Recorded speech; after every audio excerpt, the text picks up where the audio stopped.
I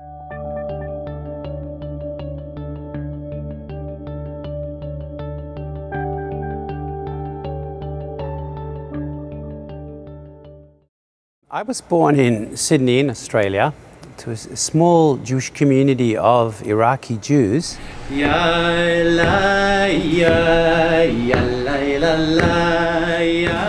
In his own Jewish education and training, he incorporates a lot of different traditions.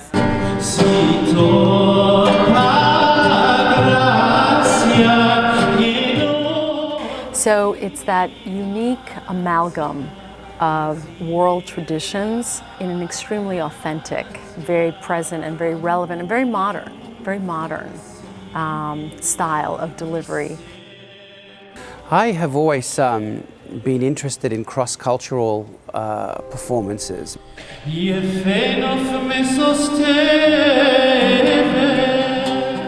any 30-minute segment, you will hear Tunisian, Moroccan, Upper West Side style of singing and speaking. Even though we have different cultures, different religions, but when we come together, you see the similarities, the musical similarities between our traditions, and that teaches you something about, about the musical traditions, but more than that, about the potential for all these different groups of people, whether different religions and different cultures, to be able to be in a really constructive and creative musical and spiritual dialogue. These teachers contrasted Purim with Pesach, right? We talked about Yetziat Mitzrayim as being kind of what Rabbi Miles would talk about as, or what would describe as entrance level spirituality. I started coming to the study group because I was so inspired and so moved by the Cantor's music.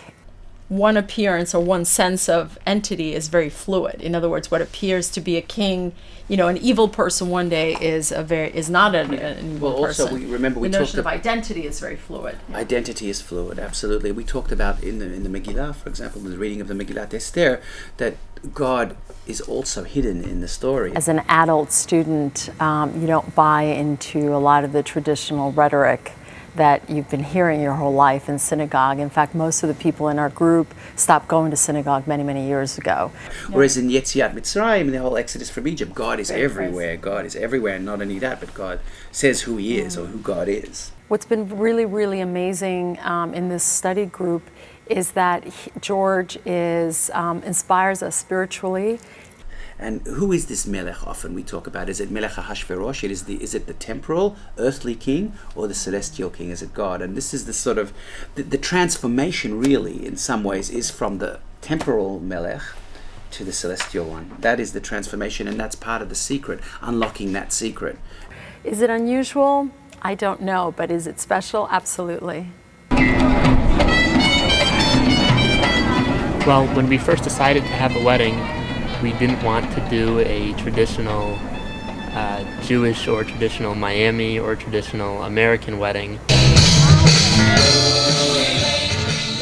We wanted to pick and choose what we wanted with reasons. We actually watched YouTube videos with Hasidic weddings, with Jewish weddings from around the world, and he understood that we wanted a celebration, and part of a celebration is music.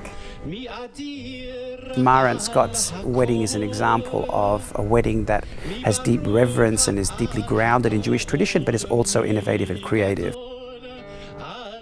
Our tradition recognizes that we are able to achieve great things in partnership.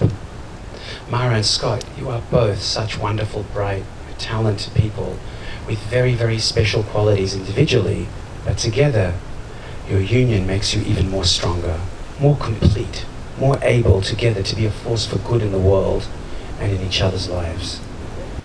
My 94-year-old great aunt said it was the most beautiful wedding ceremony she had ever been to.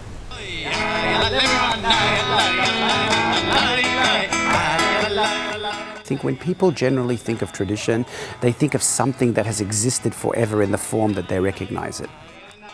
And the truth is, tradition is constantly evolving. It's always a result of an interaction of many, many different cultures.